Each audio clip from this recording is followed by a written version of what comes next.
নিজের বিয়ের আসরে যখন কেউ এসে বলল আজকে নাকি আমার বউয়ের ডেলিভারি হবে এবং এর বাচ্চার বাবাও নাকি আমি হব, এ কথা শুনে আমার তো 12টা বেজে গেছে।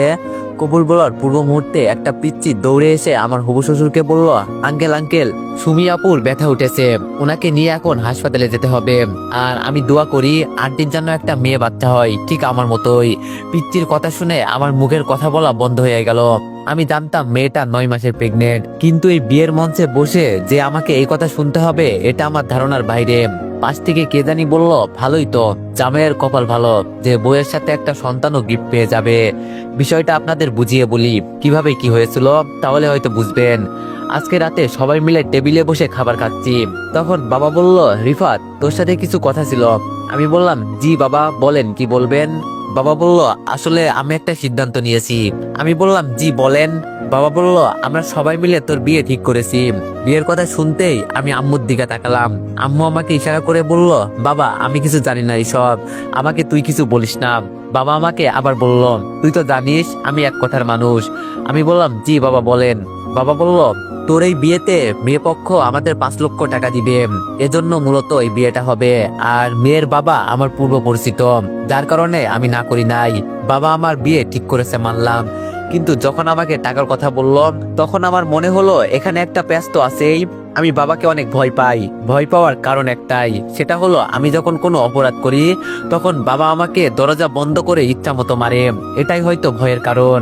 বাবার কথা শুনে কিছুক্ষণ আমি নীরব ছিলাম, কিন্তু আমার মনের সন্দেহ দূর করার জন্য বললাম, বাবা আপনি এটা জানেন না, যৌতুক নেওয়া বা দেওয়া খুব বড় অপরাধ। বাবা বলল, তোর আমাকে বোঝাতে হবে না, আমি সবকিছু বুঝি। এটাকে যৌতুক নেওয়া বলে না, এটা হলো সুযোগের সদ্ব্যবহার। আমি বললাম, বুঝলাম না বাবা, আপনি কি বলতে চান। বাবা বলল, বিষয়টা হলো তুই যে মেয়েকে বিয়ে করবি সেই মেয়ে 9 মাসের প্রেগনেন্ট, আর মেয়েটা কার সাথে যেমন করেছে কিছুই বলে না, এজন্য মেয়ের বাবা চাই ওকে বিয়ে দিতে। বাবার কথা শুনে আমার কথা বলা বন্ধ হয়ে গেল। আমি যে কি বলবো এটাই বুঝতে পারছি না। শুধু বললাম, বাবা আমি এখন বিয়ে করতে চাই না, তাও আবার একটা 9 মাসের প্রেগনেন্ট মেয়েকে। বাবা বলল, তুই বললেই হবে, এত কিছু আমি শুনতে চাই না, আমি যা বললাম তাই হবে। এই কথা বলে বাবা খাবার রেখে চলে গেলেন। আমি খাবার টেবিলে মাথা নিচু করে বসে আছি। আম্মা আমার মাথায় হাত দিয়ে বলল, বাবা আমি কি করব বল, তোর বাবা যে কেমন মানুষ এটা তো জানিসই। আমি তোরে এটাই বলবো যে তুই পালিয়ে চলে যা, এই বিয়ে তোর করতে হবে না। আমি খাবার রেখে রুমে চলে গেলাম। রুমে গিয়ে আপুকে কল দিলাম। আপু আমার বড় না, কিন্তু ও আমার সমবয়সী, বলতে পারেন আমরা যমজ ভাই বোন। আরো 1 মিনিটের বড় আমার, এজন্য আপু বলি। আর আপু মেসে থেকে পড়াশোনা করে। আপু ফোন রিসিভ করে বলল, রিফাত বল। আমি বললাম, আপু আমি কিন্তু পালিয়ে চলে যাব ভাবতেছি। আপু বলল, কি বলিস, ভাই তো এখনো পিচ্চি মেয়ে, আর একটু বড় হোক, ভাই হলো আমার গার্লফ্রেন্ড। আমি বললাম, ভাইকে নিয়ে আমি পালিয়ে যাব তোরে বলছি। আপু বলল, তাহলে। আমি বললাম, একা একা পালিয়ে চলে যাব। বাবা একটা 9 মাসের প্রেগনেন্ট মেয়ের সাথে আমার বিয়ে ঠিক করেছে, আর বাবাকে নাকি আরো কয়েক লক্ষ টাকাও দিবে। টাকার জন্য বাবা আমাকে কুরবানি দিতে চাইছে। আপু বলল, কি বলিস এইসব, বাবা তো আমাকে কিছুই বলে নাই। আমি বললাম, থাক বোন, তোর জানতে হবে না, তোরা তো দূরে গিয়ে সুখে আসোস, যত কষ্ট আমাদের, ফোন রাখ। আপু বলল, আরে রিফাত শোন শোন। আমি আপুর কোনো কথা শুনলাম না, ফোন কেটে দিলাম। ভাইয়া ভিতরে আসবো, সামনে তাকিয়ে দেখি মাহি। মাহি হলো আমার চাচাতো বোন। মাহি নামে আমার আরেকটা গার্লফ্রেন্ড আছে, ও আবার আমার চাচাতো বোন মাহির বান্ধবী। নাম দুইটা, কিন্তু একজন চাচাতো বোন আরেকজন গার্লফ্রেন্ড, এই পার্থক্য আর কি। মাহি আমার পাশে বসে বলল, ভাইয়া বড় আব্বু এসব কি বলে, আমি তো সবকিছু শুনলাম। যদি আমার বান্ধবী এসব শুনতে পারে না, ও কিন্তু আত্মহত্যা করবে, ওকে তো তুই চিনিসই। আমি বললাম, আমি কি করব তুই বল মাহি, তবে আমি পালিয়ে যাব, আমি এই বিয়ে টিয়ে করতে পারবো না। মাহি বলল, একটা ভালো মেয়ে হলে মানা যেত, কিন্তু একটা প্রেগনেন্ট মেয়ে, এমনও হতে পারে বিয়ের আসরে মেয়ের ডেলিভারি হয়ে যাবে, কবুল বলবি আর বাবা ডাক শুনবি, তাই তো। আমি বললাম, দেখ মেজাজ গরম করবি না, এমনি কিন্তু মন খারাপ। মাহি বলল, ভাইয়া রাফি কল দিয়েছে দেখ। আমি ফোন রিসিভ করে বললাম, রাফি বল কি হয়েছে। রাফি বলল, মামা একটা মেয়ের বাসার নিচে দাঁড়িয়ে আছি, তুই আয় তো। আমি বললাম, এই রাতের বেলায় তুই কোন মেয়ের বাসার নিচে দাঁড়িয়ে আসোস। রাফি বলল, আরে আয় তো তুই, মেয়েটাকে আজকে পটাবো, বারান্দায় দাঁড়িয়ে আছে। আমি বললাম, তুই গিয়ে কথা বল। রাফি বলল, তোরে ছাড়া আমি কি কোনো কাজ করছি বল। আমি বললাম, বিপদে আছি, ফোন রাখ তুই। ফোন কেটে দিতেই ভাই বলল, তাহলে এখন কি করবি? আমি বললাম, যা তো, বিরক্ত করিস না আমাকে। ভাই বলল, আমি কি বলে দিব যে তোর বিয়ে হয়ে যাচ্ছে? পরে দেখ তোর কি অবস্থা করে মাহিম। আমি বললাম, তোর পায়ে পড়ি বোন, এটা করিস না, আমি দেখি কি করা যায়। ভাই চলে যাওয়ার পর চিন্তা করছি এখন আমি কি করব। তোর যা করার সকালে করব, এখন একটু ঘুমাই, আর ভালো লাগছে না। কোনো চিন্তা না করে ঘুমিয়ে গেলাম। সকালে ঘুম থেকে উঠে দেখি আমার হাত পা বিছানার সাথে বেঁধে রাখা হয়েছে। মনে মনে বললাম, আমি পালিয়ে যাব, এই কথা আবার বাবাকে কে বলল? এখন কি আমাকে সত্যি সত্যি বিয়ে করতে হবে? এইসব জ্বালা আমার আর ভালো লাগে না। বাবা যা বলবে আমার কি তাই করতে হবে? আমার নিজের কি কোনো মতামত নেই? আম্মু খাবার নিয়ে আমার রুমে ঢুকে বলল, আগে শুনতাম দেয়ালের নাকি কান আছে, আর এখন সত্যি তাই হলো। তোর বাবা আমাদের কথায় কিভাবে শুনলো এটাই বুঝলাম না। আমি বললাম, থাক, আপনাকে আর কিছু বলতে হবে না আম্মা জান, আপনাকে আমি ভালো করেই চিনি। সবকিছু বলে এখন ভালো সাজা হচ্ছে। আম্মু বলল, বিশ্বাস কর বাবা। আমি বললাম, যাও আম্মু, আমার ভালো লাগছে না। বাবা কেন বোঝে না? খালি টাকা দিয়ে কি সবকিছু হয়? আমার জীবনটাকে নষ্ট করে দিবে। ঠিক আছে, তোমাদের যা ভালো মনে হয় তাই করো, আমি একটা শব্দও করব না। শুধু মাইকে আমি কি জবাব দিব তাই চিন্তা করছি। আম্মু আর কিছু বলে নাই, চুপচাপ রুম থেকে চলে গেল। আম্মু যেতেই মাই কল দিল। ওর নিজের ফোন নাই, এটা ওর আম্মুর ফোন। যদি ওর কল না ধরি তাহলে ও খুব কান্না করবে। কি যে করবে এখন? আমি বললাম, আম্মু। আম্মু আমার ডাক শুনে এসে বলল, বল। আমি বললাম, ফোনটা একটু রিসিভ করে বসো এখানে। আম্মু আমার কথা মতো ফোন রিসিভ করলো। মাই ওপাশ থেকে বলল, আমার জান এখন কি করে? আমি বললাম, তোমার জান এখন তার মায়ের সাথে বসে আছে, আর যা কিছু বলছো সব আমার আম্মু শুনছে। মাহি বলল, সরি সরি, তুমি আমাকে আগে বলবা না? ফোন রাখলাম ভাই, পরে কথা হবে। আমি বললাম, আরে মাহি শোনো। যাক বাবা, মাহিও কল কেটে দিল। আম্মু আমার দিকে তাকিয়ে বলল, পিচ্চি একটা মেয়ে, যদি এসব শোনে তো কি করবে? আমি বললাম, কি আর করবে, আত্মহত্যা করবে। আমি থাকবো থানায় আর তোমরা বাসায়, এই পর্যন্ত। আম্মু বলল, বাবা এখন আমি কি করব বল? আমি বললাম, কিছু করতে হবে না, যা ভালো মনে করো তাই করো, তোমরা তো আবার সবকিছু ভালোই করতে পারো। আচ্ছা আমি তোর বাবাকে বলে দেখি কি করে। এই বলে আম্মু চলে গেল। কিন্তু আমি জানি কোন রকম কিছু পরিবর্তন আম্মু করতে পারবে না, এবং তাই হলো। কিছুক্ষণ পর আমাকে সাজিয়ে তুলে নিয়ে গেল। আর বাকিটা তো আপনারা জানেন, কবুল বলার আগে কি হয়েছে। যাক, এখন বর্তমানে আসা যাক। মেয়ের ডেলিভারি হবে শুনে বাবা বলল, সবকিছু তো শেষ, এখন কবুল বলার বাকি। মেয়েকে 3বার কবুল বলতে বলেন, যাতে বিয়েটা হয়ে যায়। মেয়ের বাবা বলল, হাসপাতালে বিয়ে হবে ওদের, চলেন। কিন্তু কে জানি এসে বলল, আর হাসপাতালে যেতে হবে না, মেয়ের নাকি ছেলে বাচ্চা হয়েছে, আর মেয়ের বাবাকে যেতে বলছে। আমার বাবা আমার দিকে তাকিয়ে বলল, ভিতরে চল, তোর ছেলে হয়েছে, মানে আমার নাতি। আমি বাবার কথা শুনে চুপচাপ বসে আছি। মনে মনে বললাম, সবকিছু আরেক বেটা করেছে, আর এখন ফ্রিতে বাপ হবো আমি। বাহ বাঙালি বাহ। আমি আমার শ্বশুরের দিকে তাকিয়ে বললাম, মেয়ে কালো হলেও আমি মেনে নিতাম, যদি পঙ্গু হতো তাও আমি মেনে নিতাম, কিন্তু একটা ছেলের মা এখনো। এখন আমি কি মেনে নিব? এর থেকে আপনারা সবাই আমাকে মেরে ফেলেন, আমি এটাই মেনে নিব। আমি এই কথা বলতে একটা মহিলা এসে আমার হাত ধরে বলল, আমার সাথে চলো, আমার মেয়ে তোমাকে কিছু বলতে চাই। মহিলাটা আমার হাত ধরে আমাকে ভিতরে নিয়ে গেল। ভিতরে যেতেই দেখি কয়েকজন মহিলা, আর মাঝখানে একটা মেয়ে, ওর কোলে আবার একটা বাচ্চা। তার মানে এটাই কি সেই মেয়ে? মানতে হবে মেয়েটা সুন্দর আছে, চোখ রাখা যায় না মেয়েটার উপর, এতটাই সুন্দর। মেয়েটা নিজের মাকে রেখে সবাইকে যেতে বলল।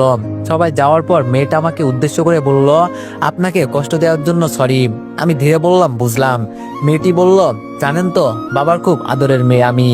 আমি আমার খালাতো ভাইয়ের সাথে সম্পর্কে জড়িয়ে এইসব করছি, আর ও আমাকে বিয়ে করতে চেয়েছিল, কিন্তু ওর পরিবার না করছে, যার কারণে আপনার সাথে বাবা বিয়ে ঠিক করেছে। আমার জন্য আপনি অযথা কেন কষ্ট পাবেন? এজন্য আমি ওদের বলছি, বাচ্চা সহ আমি মারা যাব। এই কথা শুনে সবাই আসছে। আপনাকে কষ্ট দেওয়ার জন্য সরি। যাক, তাহলে বাঁচা গেল। কি ভয়টাই না পেয়েছিলাম, বিয়ে করার আগে বাচ্চার বাবা হয়ে যাব। এটা কি সোজা কথা? কি সাংঘাতিক কথা, তাই না? আমি এবার একটু হাঁপ ছেড়ে নিয়ে বসে বললাম, আপনাকে যে কিভাবে ধন্যবাদ দিব আপু, বলার বাইরে। জানেন, আমার একটা পিচ্চি গার্লফ্রেন্ড আছে, মাত্র ক্লাস 10-এ পড়ে। ও যদি জানতো যে আমার বিয়ে হয়ে গেছে, সরাসরি আত্মহত্যা করতো। জানেন আপু, মেয়েটি বলল, এত পিচ্চি মেয়ের সাথে প্রেম করা ভালো না।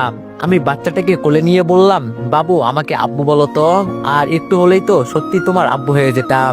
মেয়েটি হাসি দিয়ে বলল, সত্যি আব্বু হবেন নাকি? মেয়েটার কোলে বাচ্চাটা দিয়ে বললাম, মাফ করেন আমাকে।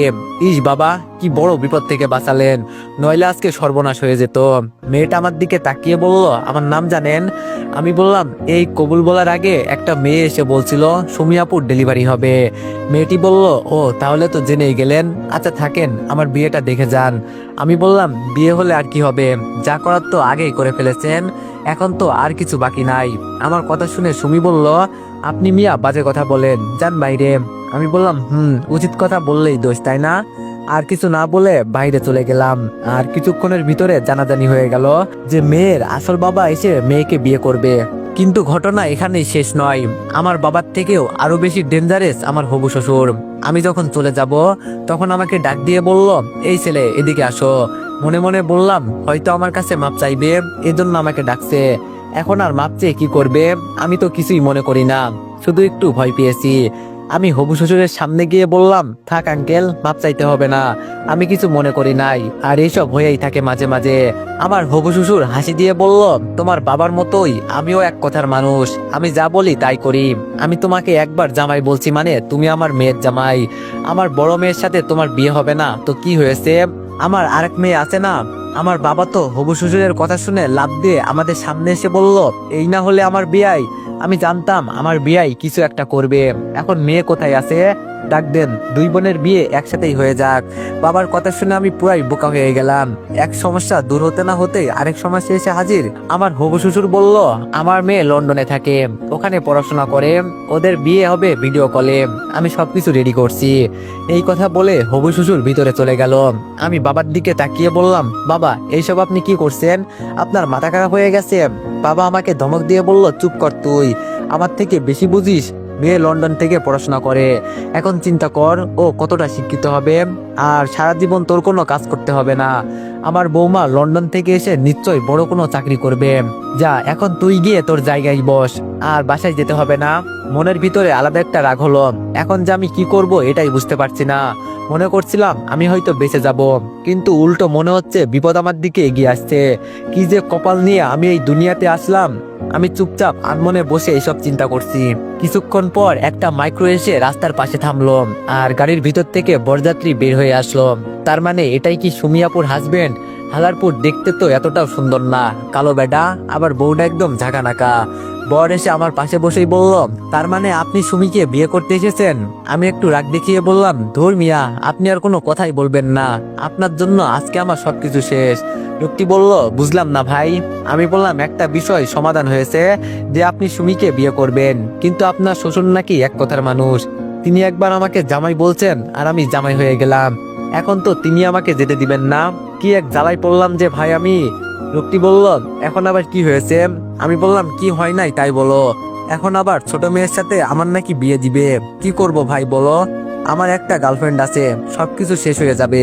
হঠাৎ করে আমার শ্বশুর ভেতর থেকে বের হয়ে এসে বলল, সবকিছু রেডি আছে, কাজী সাহেব আপনি বিয়ে পড়ান।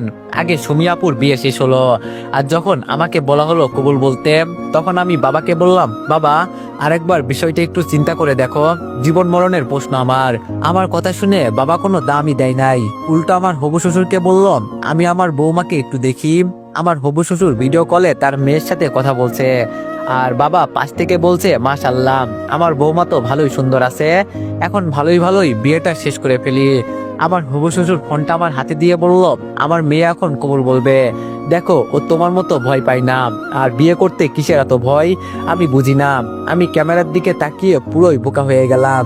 সুমি আপু তো তাও যথেষ্ট সুন্দর ছিল, আর এই মেয়ের দিকে তো চোখ তুলে তাকানোই যাচ্ছে না। দুধের মতো সুন্দর দুই বোন, আর এদের একবার দেখলে পছন্দ হবে না কার? যে কোনো মানুষ ওদের দেখলে পছন্দ করে ফেলবে। কাজী যখন মেয়েকে কবুল বলতে বলল, মেয়েটা চুপচাপ কবুল বলে দিল। তবে ও আড়ালে যে চোখের পানি মুছলো এটা আমার নজরে এলো, হয়তো ওকে এই বিয়েতে জোর করা হয়েছে। এবার আমার কবুল বলার পালা। আমি চোখ বন্ধ করে মনে মনে বললাম, জানি না আমি কি সবকিছু শেষ করছি নাকি শুরু করছি। আমি তো এই বিয়ে করতে চাই নাই, কিন্তু এরপরও বাবা আমাকে জোর করে সবকিছু করাচ্ছে। আগে শুনতাম বাবা মা আমাদের জন্য যা করেন তা ভালোর জন্যই করেন, আর আজকে আমি সবকিছু হারিয়ে ফেলছি। একবারও চিন্তা করলাম না আমার পিচ্চি গার্লফ্রেন্ডের কি হবে। ওর তো কোনো দোষ নেই, ওরে জোর করে আমি রাজি করিয়েছি। আর আজকে যদি ও এইসব শুনতে পারে তাহলে কি করবে? এমনি ভাই এত কিছু বোঝে না। এইসব চিন্তা করতে করতে চোখের কোণে হালকা জল এসে গেল। কাজী সাহেব আমাকে আবার বলল, বাবা একটু তাড়াতাড়ি কবুল বলো, আমাকে আরেকটা বিয়েতে যেতে হবে।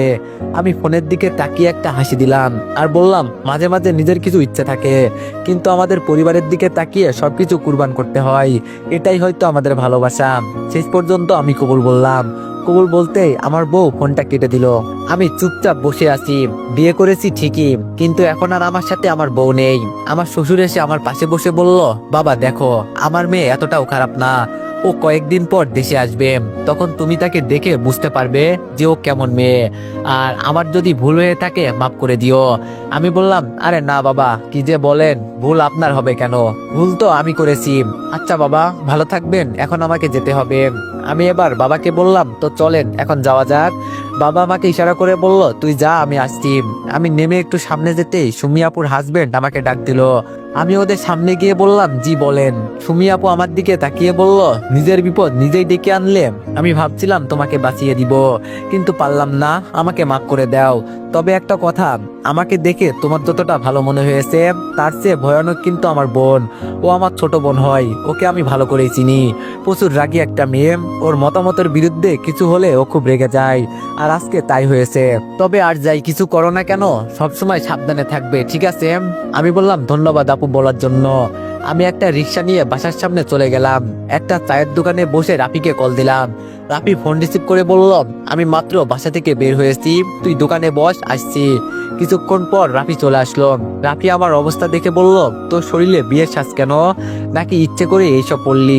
আমি বললাম, আমার সবকিছু শেষ হয়ে গেছে রাফি। রাফি বলল, বুঝলাম না, তুই কি বলতে চাস? আমি এক এক করে রাফিকে সব বললাম। সব শুনে রাফি বলল, ভাই কি এসব জানে? আমি বললাম, না, এখনো জানে না। ভাবছি জানলে কি করবে। রাফি বলল, থাক, ওকে জানাতে হবে না, পরে এক সময় জানালে হবে। আর তোর বউকে তো দেখি না। আমি বললাম, দেখ, মজা করিস না, এইসব মজা আমার ভালো লাগে না। আমি আছি আমার চিন্তায়, এখন আমি কি করব? রাফি বলল, আমি কি বলবো, তুই কি করবি? আমার মাথায় তো কোনো বুদ্ধি নাই। আমি কিছু বলতে যাব, তখন দেখি ফোনটা বাজতে লাগলো। মাই কল দিয়েছে। আমি যেটা আন্দাজ করলাম সেটাই হয়েছে। রাফির দিকে ইশারা করে বললাম, এখন আমি কি বলবো? রাফি বলল, আগে ফোন রিসিভ করে কথা বল। আর ও তো কিছু জানে না, এজন্য এত সন্দেহ করবে না তোরে। আমি রাফির কথা মতো ফোন রিসিভ করলাম। ফোন রিসিভ করতেই মাই বলল, বেবি আমার না। আমি বললাম, কি বলো? মাই বলল, আজকে এক বান্ধবীর বিয়েতে গিয়েছিলাম। আমি বললাম, আমাকে বললে না তো? মাহি বলল, তোমাকে বললে কি তুমি যেতে দিতে? আমি বললাম, আমাকে বলো নাই, তাহলে এখন বলছো কেন? আর আমি তোমাকে যেই বিষয়ে না করি সেটাই বারবার করো। মাহি বলল, আমি তোমাকে বলতে চেয়েছিলাম, কিন্তু ভয় হয়েছিল। আমি বললাম, থাক, বাদ দাও, এখন বড় হচ্ছ না, দিন দিন সবকিছু আমাকে ছাড়াই করতে পারবে। আমার কথা শুনে মাহি কান্না করে বলল, সরি, আমার ভুল হয়ে গেছে, আর তোমাকে না বলে কিছুই করব না। আমি বললাম, মার দিব কিন্তু মাহি, আমি তোমাকে বলছি কান্না করতে। মাহি বলল, তুমি বকা দিচ্ছ কেন তাহলে? রাফি আমাকে ইশারা করে বলল, ফালতু কথা পরে বল, তুই আজকে যা করলি, ও এসব শুনতে পারলে কি হবে জানিস তো? আমি এবার শান্ত সুরে মাহিকে বললাম, আজকে স্কুলে যাও নাই? মাহি বলল, না, আজকে বলছি না, বিয়েতে গিয়েছিলাম। আমি বললাম, ও আচ্ছা। মাহি বলল, চলো না, আমরাও বিয়ে করে ফেলি, গোপনে বিয়ে করব, কেউ জানতেও পারবে না। আমি বললাম, এর জন্যই আমি তোমাকে বিয়েতে যেতে না করি, এখন তো বুঝছো। মাহি বলল, ওই শোনো না, আজকে মিথ্যা কথা বলে বাসা থেকে বের হয়ে পুকুর পাড়ে আসছি, তুমি ফুচকা নিয়ে তাড়াতাড়ি চলে আসো। আমি বললাম, এখন আসবো? মাহি বলল, এখনই আসবে। আমি ফোন কেটে দিয়ে বললাম, দেখলি রাফি, এখন কি বিপদে পড়লাম, এখন তো আর বাসাও যেতে পারবো না। রাফি শার্ট খুলে দিয়ে বলল, এটা পরে যা, আর তোর পাঞ্জাবি আমাকে দিয়ে যা। আমি বললাম, তুইও আই। রাফি বলল, তোর প্রেম দেখলে আমার গা জ্বলে ভাই, তুই যা। আমি বললাম, এজন্যই তো তোরে বলি, তুই একটা মেয়ে পটিয়ে নে। রাফি বলল, দেখি, পেয়েছি একজনকে, হঠাৎ করে মনের কথা বলে দিব, দেখি কি হয়। আমি বললাম, আচ্ছা তুই এখানে একটু বস, আমি আসছি। এই কথা বলে আমি একটা ফুচকার দোকানে চলে গেলাম। কিছু ফুচকা নিয়ে পুকুর পাড়ের দিকে যেতে লাগলাম। গিয়ে দেখি মাহি আনমনে বসে সামনে তাকিয়ে আছে। আমি দূর থেকে ডাক দিলাম, মাহি। মাহি আমাকে দেখে উঠে আমার কাছে এসে আমাকে জড়িয়ে ধরে বলল, আমার বাবুটা দিন দিন এত কিউট হয়ে যাচ্ছে কেন? আমি বললাম, বলছে তোমাকে।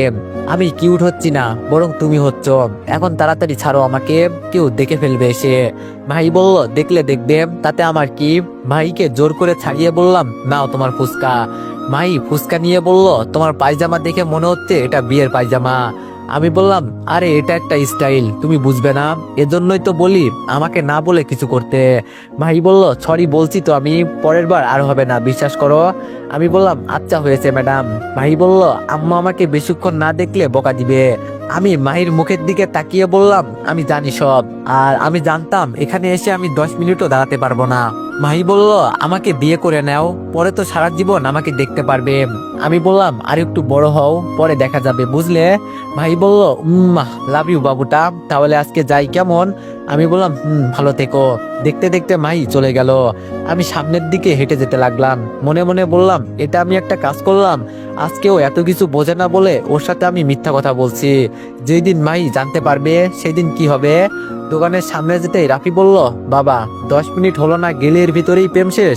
আমি বললাম, তুই তো জানিস ওর আম্মু ওকে বাসা থেকে বের হতে দেয় না, আচ্ছা চল আমাদের বাসায়। রাফি বলল, না আজকে আর যাবো না, এখন আমাকে এক জায়গায় যেতে হবে, পরে তোরে বলবো নি। তাহলে এখন আমি গেলাম, কেমন? আমি আচ্ছা বলে বাসার দিকে যেতে লাগলাম। বাসার সামনে গিয়ে কলিং বেল বাজাতে আপু এসে দরজা খুলে দিল। আপুর দিকে তাকিয়ে বললাম, তুই আবার কখন এলি? আপু বলল, কিছুক্ষণ আগে এলাম।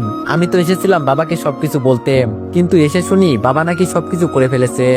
আমি হাসি দিয়ে বললাম, আমাকে যদি বাবা নিজের সন্তান মনে করতো তাহলে আর এমন করতো না। একবার বিয়ে ভেঙে গেছে, কিন্তু আমাকে ধরে ছোট মেয়ের সাথে বিয়ে করিয়ে দিল, এটা কি কোনো কথা তুই বল? আমার কথা শুনে আপু কিছু বলল না, চুপচাপ দাঁড়িয়ে আছে। আমি ভিতরে ঢুকে বললাম, এমন একদিন আসবে আপু আমাকে হারিয়ে ফেলবি, পাবি না। সবাই মিলে আমার সাথে যা শুরু করছে একদিন হারিয়ে যাব। আম্মু বলল, বাবা এইভাবে বলতে নেই, তোর বাবা তো তোর ভালোর জন্যই কিছু করছে। আমি বললাম, থাক থাক আম্মা জান, আপনাকে আর কিছু বলতে হবে না, সবকিছু করে এখন আর ভালো সাজতে হবে না। আমি চুপচাপ আমার রুমে চলে গেলাম। রুমে গিয়ে ফ্রেশ হয়ে বসে বসে চিন্তা করছি, বিয়ে তো ঠিকই করেছি, কিন্তু বইয়ের সাথে যে কথা বলবো সেই ফোন নাম্বারও আমার কাছে নেই। এর নামে কি বিয়ে? ফোন ডেকে ঘুমিয়ে গেলাম। সারাদিন রুমের ভিতরেই পার করে দিলাম। আপু ডেকে গিয়েছিল খেতে, কিন্তু আমি না করেছি, খাবো না। রাতেও আপু আসছিল, কিন্তু আমার এক কথা, আমি খাবো না। বাবা যেহেতু সবকিছু করতে পারে তাহলে বাবাকেই বলো খেতে। আম্মু ডেকে গিয়েছিল, কিন্তু আমি বলছি যাবো না মানে যাবো না, হয় রুমে পড়ে মরবো, নইলে আমাকে এইসব বিষয় থেকে মুক্তি দিবে। রাতে কারো কথা না শুনে ঘুমিয়ে গেলাম। সকালে কেমন যেন চিৎকার চেঁচামেচির আওয়াজ শুনে ঘুম ভাঙলো। তাড়াতাড়ি দরজা খুলে বের হলাম, আর দরজা খুলে বের হয়ে দেখি আমার বউ আমার বাসার সামনে দাঁড়ানো, আর তার সাথে একজন উকিল এসেছে, কিন্তু ও ছিল লন্ডনে। সকাল সকাল ও এখানে কিভাবে এলো? হয়তোবা রাতে এখানে এসেছে। বাবার দিকে তাকিয়ে দেখি বাবা এক কোনায় চুপচাপ দাঁড়িয়ে আছে। যার সাথে আমার বিয়ে হয়েছিল, মানে আমার বউ, সে আমার সামনে এসে বলল, তুই কি সেই ছেলে? আমি বললাম, আপনি কি বলতে চান আমি বুঝলাম না। আর শ্বশুর আব্বা বলল, আপনি কয়েকদিন পর আসবেন। আমার বউ বলল, রাখ তো শ্বশুর আব্বা, তোর কি মনে হয় আমি এত সহজেই তোরে বিয়ে করে নিব? এতটাই বোকা আমি? শুধু বাবার মুখের দিকে তাকিয়ে কবুল বলছি। আজকে শুধু দেশে আসছি তোর জন্য, তুই আমাকে একবারও বলিস নাই আমি এই বিয়েতে রাজি কিনা। এত বড় কলিজা হলো তোর কি করে, আমাকে না বলে আমাকে বিয়ে করিস? এখন উকিল নিয়ে আসছি আমি তোকে ডিভোর্স দেওয়ার জন্য। আমি চোখ বড় বড় করে বললাম, কি ডিভোর্স? আমার কথা শুনে মেয়েটি হাসি দিয়ে বলল, আমার নাম জানিস? আমি বললাম, না। মেয়েটি বলল, আমার সম্পর্কে কিছু জানিস? আমি বললাম, না, আমি কিছুই জানি না। মেয়েটি বলল, ফালতু, আমি কার সাথে কথা বলে সময় নষ্ট করছি? আমি এত দূর থেকে এখানে আসলাম শুধু তোর জন্য, জানি 6 মাস আগে ডিভোর্স হয় না, আর তারপরও আমি তো সাইন নিয়ে রাখবো যাতে 6 মাস পর আমাদের ডিভোর্স হয়ে যায়, যেন তুই এসে বলতে না পারিস আমি তো সাইন করি নাই। আচমকা ভাই থেকে আমার শ্বশুর আব্বা ভিতরে এসে বলল, মারে আমি তোর ভালোর জন্যই সবকিছু করলাম, এখন তুই আর এইসব উল্টাপাল্টা কাজ করিস না। মেয়েটা ওর বাবাকে বলল, আমি তোমার কথা মেনেই কবুল বলছি, এখন কবুল বলা শেষ, আমি আমার কাজ করব, আমাকে তুমি বাধা দিও না। কিছুক্ষণ পর আমাকে আবার বের হতে হবে। একটা কাগজ বের করে উকিল আমার সামনে দিয়ে বলল, এখানে একটা সাইন করেন। আমি বাবার দিকে তাকিয়ে বললাম, আপনি তো এটাই চাইতেন যে আপনার ছেলের জীবনটা নষ্ট হয়ে যাক, আজকে তাই হচ্ছে বাবা, আপনার কথাই ঠিক রইল। বাবা আমার কথা শুনে এগিয়ে এসে বলল, মারে। মেয়েটা বাবাকে বলল, আঙ্কেল আমি ভালো আছি, ভালো থাকতে দেন, আমি চাই না আপনার সাথে আমি কোনো ধরনের বিয়াদবি করি, আর আমি এই বিয়েতে রাজি ছিলাম না, এজন্য ওকে আমি ডিভোর্স দিব।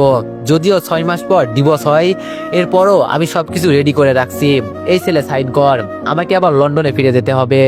আমি বাবার দিকে তাকিয়ে কাঁপা কাঁপা হাতে সাইন করে দিলাম। সাইন করতেই মেয়েটা বলল, শালা তোরে মন চাইছিল মেরে ফেলি, আমার স্বামী হওয়ার যোগ্যতা আছে রে তোর? রাবিশ কোথাকার। মেয়েটা ওর বাবার হাত ধরে বাইরে চলে গেল, আর যাওয়ার আগে বলে গেল, সাবধান, আমার পরিবারের আশেপাশে দেখলে তোর খবর আছে কিন্তু। আর টাকার লোভ সামলাতে না পেরে আমার বোনকে বিয়ে করতে চেয়েছিলি, লোভী কোথাকার।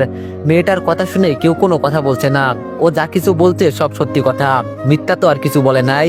দেখতে দেখতে ওরা দরজা দিয়ে বের হয়ে চলে গেল। হঠাৎ আমার নজর। তো এভরিওয়ান, গল্পটি কেমন হয়েছে সবাই একটু কমেন্টে জানায়েন। অনেকদিন পর ভিডিও ছাড়ছি, আশা করি তোমরা আগের মতোই আমাকে সাপোর্ট করবা। আর সবাই নেক্সট পার্টের জন্য একটু বেশি বেশি কমেন্ট আর লাইক করে দিও। ধন্যবাদ।